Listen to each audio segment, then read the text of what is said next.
Incredible. This tournament just does not cease to amaze. Back-to-back days, thrilling results. Less than 10 days into the tournament, we've already seen two super overs. This time with the defending champions, Mumbai Indians, and the Royal Challengers Bangalore. And guess what? Virat Kohli's team has ended up on top. This game served us a thriller last year. Drama with Lasith Malinga's no ball that wasn't called. This time, all the toys were on display. You had super overs, you had referrals, you had two top bowlers, you had the best in the business batting. Should make for a great conversation with the best in the business on analysis as well. Ian Bishop is here, Deep Das Gupta as well. Yes, Deep, that's for you too. It's not only an accolade for Bish. On Whirlpool presents ESPN Cricket for T20. Timeout powered by Dell. Where do we start? There are a lot of questions. Let me just get first thoughts right now. Deep, what are your first thoughts? Immediate takeaway after watching what you just did. I thought it was brilliant from Ishan and Pollard. I thought they were like out of the game. I mean, post the 14th or 15th over. It was absolutely brilliant. Feels so good for Ishan Kishan. You know, every time we talk about wicketkeeper, Indian wicketkeeper, we, tend to miss his name. I think it was a reminder from him, not to forget him. Bish, first thoughts, and then we'll get into bit by bit dissection and postmortems of this game. Can someone please get Kieron Pollard to bat up the order? I'm happy for Ishan Kishan. Guys like Pollard and Andre Russell, stop sending them in when you need Superman to win you the game. Give them a chance, please. Brilliant. So that's another talking point. Get to that one by one. But let's go backwards in the game, shall we? The game's narrowed down to a super over. And this is one of the conversations that was triggered even after the game between Punjab and Delhi. What do you think of when you decide who to send out to bat in a super over? Ishan Kishan is red hot, Kieron Pollard is hot, and you've gone with Hardik Pandya, who's not had much of a hit for a while, and Rohit Sharma was your third option. Let me know what you guys made of that decision first. Bish. Okay, I'm guessing here, right? And as we do our show now, the presentation is going on. So I wonder if those questions are being asked. The one thing I'd say with Ishan Kishan, I looked at Ishan Kishan with about 3 overs to go. I think he might have been 80 odd. And there was one time he was hunched over at the non-strikers end. And in my own mind, I thought he's not going to last much longer here. He's run out of gas. He's run out of steam. He is absolutely gone. So I wonder if that was a conversation, a question that was put to him. How are you feeling, buddy? And he probably said, I'm gassed. That's one thing that maybe needs clarifying. The other thing before we go, I've often said, Deep Das Gupta, that when in T20 cricket, I would love to see, like the baseballers have a bullpen where guys can pitch and get loose, or batters can have a hit and get a sweat up. 2020 desperately needs that, and more so when you have a super over, guys to get a hit, get a sweat up before they go out there and do their thing. Yep, excellent point. Deep, same question to you. Yes, you could look at players and think they're gassed, they've batted for a long time, but that little break that you do have 10, 15 minutes, it's one over. You need to hit 2 boundaries, 3 boundaries, and you put your team in front in the super over. Is being fatigued a reasonable enough situation for you to not bat at that time? Ishan Kishan looked distraught when he saw that his team had managed just 6 in that super over. Ronak, I'll be honest. I mean, that's the only logical answer to that. I'll be very honest. I can't find any other logical answers to that question because, I mean, as you mentioned, I mean, obviously he got out 19.5. Then you had that 10-minute break. And even if you're gassed out and all, you would take that 10-minute break and recover sufficiently to pay 6 more deliveries. So I would like to believe that somebody, I mean, people, sports people nowadays are fit enough to actually take that 10-minute break and come back. Maybe not 100%, but the way he was batting, I was like, even the Kings 11 game, I couldn't find any reason. I mean, apart from what Bish mentioned, any other reason why Mine didn't come out to bat in the super over that game, and Ishan Kishan. Right. All right. That's a conversation that's rather moot now, but let's take absolutely nothing away from Navdeep Saini. His figures will read none for 43 in 4 overs. That scorecard will not do justice to his impact on today's game. And Bish, you spoke of the Yorker at halftime. We would have spoken about it at full time. We saw more Yorkers in those 2 super overs than the 40 overs that preceded it. Yes, and I think Navdeep Saini, I try to remember which over it was towards the back end of the Thank you. real-time game. He did slip a couple in. So I always ask the question, why deep? And we were speculating, I think, at the halfway mark as to maybe it was a plan or maybe you have to have the skill. RK, you pointed that out to me. You have to have the skill to do it. And how I counter that is saying, there's so much T20 going on. Why haven't you developed that skill to some extent? You may not be a Malinga, but surely that is a part of every coach's directive to his bowlers at practice. So Navdeep Saini has it a little bit more. And that is what I wanted to see RCB do a lot more. Isuru Udana came with that slower ball when all he had to do was Yorker into Pollard's feet, make Pollard hit it to the big side of the ground. He goes into the pitch. So these are things, if I had my chance to talk to these bowlers, this is what I'd be stressing. Please give me more Yorkers. It's still valuable. Let's talk about that super over from Bumrah and that case. Saini, brilliant, and I want you to make a comment on that too, Deep. But we know Bumrah has the tools, and he's gone for the short ball. First time he surprised Davy, second time went for 4. All the Yorkers he bowled seemed to yield the right result. So could he not have bowled more? Yeah, absolutely. I mean, listen, and he's been known to have this potent Yorker. I mean, that's one of his go-to deliveries. And it was surprising, as Bish mentioned, that he didn't bowl enough in the stipulated 20 overs. But the super over, it's good to see both Navdeep Saini and Bumrah. I'm looking at it from a very Indian perspective now. You've got Navdeep Saini, who bowled a brilliant super over. So did Bumrah. So, yeah, I mean, from an Indian Indian cricket spectator, I think that's great news. I once asked Ajit Agarkar this as a layman, Bish, why can't you just bowl 6 Yorkers in an over? Why is it that hard? And he said it's the hardest ball for a fast bowler to bowl. So why don't you take me through that? What's the challenge that it takes for a bowler to not be able to even attempt 6 Yorkers, let alone execute it? To not attempt it is wrong. To not attempt it. And the public and a lot of coaches now have made it look as though the Yorker is anathema. It is taboo to try the Yorkers. And I think that's wrong. And I'm sure I'm not alone there. Now, it is a difficult ball to bowl. It is up there as one of the most difficult. But that's why these guys are playing at international level cricket or high level franchise cricket. It's a skill you have to go out there and develop. So to say bowl 6 of them, even the best Malinga would find it hard to do that. But I want to see 2 or 3 attempts at it per over. The other one is going to go for 4. But RK Deep, didn't the short ball go for 4? Yeah. How do you bowl 2 short balls with fine leg up? I mean, sure, yeah, okay, you get away with 1, but that's why the short ball at crunch time is a risky option. It can go anywhere. It can be slapped over cover. It can be slapped over square leg, slapped down the ground, or top-edged over fine leg. At least control the direction in which the ball is going to be hit by attempting the Yorker. Yeah, Bish, correct me if I'm wrong, and especially for faster bowlers who are quick. I mean, if it's a 130-odd bowler and he goes wrong with the Yorker, right? And both slower full toss or a length ball, it's comparatively easier to dispatch a 130 plus as compared to 140, 145.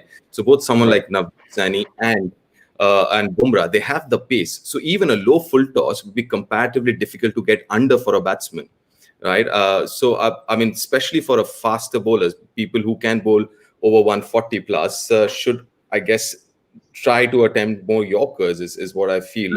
What do you think about that? No, I agree with you. And I'm not saying it has to be all Yorkers. I think the odd change up, the odd slower ball to keep the batsman guessing, nothing against that for me. But your Yorker has to be part of your package. You come to play T20 cricket, it has to be a part of your package. And particularly tonight, guys, when you have a ground that is giving you a bias on one side, that's an aid. It's an assistance to the bowler. You utilize it. One question I would ask you, Bish, is I'm trying to understand why Bumrah wouldn't. He could bowl a Yorker just if you wake him up from bed. He'll bowl a half-decent Yorker. Is he somewhere bowling to the reputation of the batsman who he's bowling to? Had it been anyone other than AB de Villiers, super over or main game, Would he have tried the Yorker more? AB, he's ready for it. He goes down better than others and likes to pick it off. He's expecting it. In some ways, is that playing in the mind of Jasprit Bumrah, who he is bowling to? That is actually a fair comment, and you've answered that there in one. He knows that AB, from experience, is a 360 player, so he tried to be a little unpredictable. He tried to stay ahead of the game. I just felt that 2 in a row was risky. You got away with one. To go again was always going to be risky, but you're absolutely right, trying to stay ahead of the game. Yeah, I guess what Bumrah would say is, I bowled 2 bouncers, and at both times, I induced a false shot. First time he missed it, second time he got the top edge. We can question the tactics that maybe Rohit Sharma should have given him. There were 3 short balls there. I mean, Right. Virat pulled that straight to the fielder. That could have gone into the gap as well. Yes. Yeah, fair point. Fair point. That could have been a boundary. Trent Bolt did well to make sure it was just a single. Anyway, let's go backwards now, shall we? The super over was Navdeep Saini was the star of the super over, and 6 runs is hard work to defend, whether you're Bumrah, whether you're AB or you're Kohli. So let's go to the innings before that, and let's try and make sense of how RCB, in some ways, have managed to get a point out of this game after they should have done it easy in real time. Vish, they needed 90 at 15 and over in a ground like Dubai. They needed 90 of the last 5 overs. And Pollard has gone berserk and Kishan's played that innings. But take me through those last 5 overs and where you were going. What's going on here? What's RCB doing? Wow. First of all, let me say I love Navdeep Saini. Deep knows him a lot better than I would. But from the time I saw him a couple of seasons ago, he's a guy that I thought, I like this product. Great credit to Ishan Kishan and Kieron Pollard for dragging this game into a super over. We're seeing some magnificent ball striking. We saw it last night and a couple of times before in this tournament. I want to credit those guys, but I did not think that using so many length balls, asking guys to serve up so many slower balls I didn't think they used the bias of the field well, RK. And Pollard, who has developed a wider range of strokes, I don't know if Deep has noticed, he's hitting the ball inside out over long off and stuff now, where he never used to do that before. We know he's good straight down the ground. And of course, Ishan Kishan, a lot of us thought we would have seen him start the season for Mumbai Indians. So I am so happy to watch him in the Under-19 World Cup in 2016 to develop into this innings today. His range of strokes, his commitment to the cause was fantastic. Deep, thoughts on those last 5? I just wonder, I mean, they bowled both Isru Udana and Navdeep Saini bowled an overreach in the middle. I just wonder whether they could have left 2 overs at the death. I can understand Pollard had just come in and Pollard against faster bowlers and short pitch. I understand that part. But I just wonder with all the dew there and sweat, do you want your spinners to bowl the 17th and the 18th over? Yeah. Even though they are wrist spinners. So I mean, ideally speaking, I would say, I mean, I know it's on the hindsight right now, but at that point in time also I was thinking whether you would want to go in the last 4 with 2 overs each from Isru Udana and Navdeep Saini and just make sure you finish with your spinners, in the middle overs. This is where the risk comes. RCB went spin heavy today, Vish. We thought it was a good call at halftime. It looked a great call after Washington Sundar completed his quota. But this is the other side to it when you have too much spin left in your last 5 or 6 overs. Yeah, and could we have some sympathy from that point of view? And the reason I'm throwing that out there is we had talked, RK, and I don't know if this is public information, about my guy who you told me was saying that Yuzvendra Chahal is someone he's seen bowl in the death. And you said that Ashish Nehra had alluded to the fact that he could see Yuzvendra Chahal. He was bowling coach last year, bowling in the death of the innings, and it played out like this. I just talked to a colleague of mine here, and they were saying that Adam Zampa is one who has said he wants to bowl at the death of the innings. I didn't think they bowled and utilized the field as well as they could, but they tried the Pacers for a couple of seasons now in the death, haven't they, RCB? Now they've tried the spin. So they're finding out it's still difficult for us. It's worth pointing out, though, the Chahal and Zampa will be giving us a few kind words saying that 3 chances went down of our bowling. take some Yeah, of those right. chances, and we may be having a different conversation. I mean, especially the last Zampa over. I mean, two catches. I mean, Chahal should have, done better with that opportunity there, and Gurkirath. I mean, that should have been taken. So yeah, fair point there. Yeah. Yeah, all right. So it'll be very interesting to see if this tactic is tried again, whether Yeah. Kohli is confident of playing these spinners in against different opposition going forward. It's brilliant to have RCB beat MI. Everyone beating everyone makes for a fascinating contest. I'll go back to the point Ian Bishop raised at the start of this post-match show on Kieron Pollard and his utility and why he shouldn't be getting more game time. Bish, is this vindication from Mumbai that, yeah, if we keep Pollard back, he can win us games from anywhere? Or is it reinforcing your theory that if he's in this kind of form, why not send him earlier? Yeah, I don't want this to be overly simplistic Yeah. based on what I've said, because it has to come down to the construct of your team when you've got your Sharmas and your Surya Kumars and your Quinton de Koks up top to take advantage of those things up front. You've got your Hardik Pandyas, your Krunal Pandyas, and your Pollards to finish. Somebody has to finish the innings anyway. As Pollard gets older, though, RK and Deep, Pollard cannot tee off immediately in the same way that he used to do when he was 25. He's now 32 or 33. And what I have noticed over the last couple of years is that he's a guy that needs to come in and work the ball around before he gets into his best stride. I know Pollard started his career with a couple of first-class hundreds. He has decent enough technique.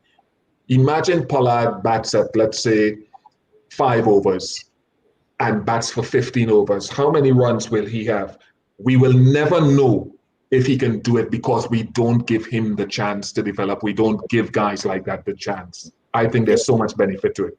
All right. And- Deep, Yeah, Yes. Ronak, I just want to add, I mean, as Bish mentioned, around 5 years ago, he was very one-dimensional. But now if you look at his batting, it's not just about him eating up deliveries if he comes and bats in the middle overs. He knows, he's learned, and he can rotate the strike now. He can take singles. His understanding of the game obviously has, with time and experience, has improved a lot. He's leading successfully franchisee sides, let's say the CPL for example, and also West Indies as well. He's been very, very good and successful as leader of the West Indies white ball side. So I think, he's changed as a player. He's not one-dimensional anymore. So, he can actually bat in the middle overs and can do stuff that other players can as well. I remember last season, Bish, there's one game Pollard was captain against Punjab, I think it was. He played this blinder of an innings, 30 ball 80, and he targeted his bowlers perfectly. It seemed to be the right opposition for Pollard too. There wasn't too many people with express pace. He waited till there were spinners and Sam Curran and Ankit, that sort of thing. If you look at today's opposition, Pollard would have been pretty keen to say, let me go out and have a crack at these guys. Other than that, I'd be happy to play them. They miss a trick, especially today, even if it's a different tactic going forward. It's hard for me again to say they miss a trick because this is the construct of their team. You look at England's white ball team, they have a different construct because they bat from 1 to 11. RCB have a different method of doing things because they don't have as much depth. But it's just my personal thing that Pollard, I wonder if we could get more utility out of him. And I'll test the analyst here. If anyone can do a check on Pollard's dot ball percentage, you look at it, especially in the last few years, and you see how low it is. He very rarely will bat a dot ball because for a big guy, he has supple wrists. He manipulates the balls into gap better than almost any West Indian batsman that I know. Only Dwayne Bravo, I think, can compare in that way of power hitters who manipulate the ball. All right, fair point. Let's see how Mumbai Indians react to this for a team that prides themselves of being so sharp when it comes to tactics and selection calls and playing matchups. Let's see if they can react to this sort of game today where they would have felt it. They came so close to winning and couldn't. But it's been a cracking game. Geez, this has been fun. Bish, you've got a good couple of games on us now. I think you need to take a bit of a break. I think you're on air now for the next few days so we can get some simple 17, 18 over finishes. And I asked you, I pleaded with you, I begged you at halftime, do not ask me to predict the outcome of any game that RCB are bowling to defend. I begged you not to do it. So I sat on the fence and you see what I was talking about. Yep. Game was on the fence, Deep, effectively. But this Terrific. And the tournament is just getting started. Is it going to be hard for the tournament to pick up this excitement? Or should I not speak too soon? And just think about these. These are big grounds, huh? These are big grounds that we're talking about here. There's 70+ meter boundaries, and the power hitting's been phenomenal this season. Yes. All right. If there's too much excitement, you can count on the Sunrisers. That's the game tomorrow. They'll probably give us a nice, sober game. I can trust the Sunrisers. You guys enjoyed commentating on that. Deep Das Gupta, Ian Bishop, thank you very much. A pleasure getting Deep and Bishop's thoughts on what's been a thrilling game with so much to talk about. That's the beauty of the IPL. There's always so much conversation at the end of it, no matter which way a game goes. Make sure you catch quick reviews from both Deep and Bish on ESPN Cricinfo, and we'll be back for build-up to tomorrow's game, 7 p.m. IST on Whirlpool Presents ESPN Cricinfo T20 Timeout, powered by Dell.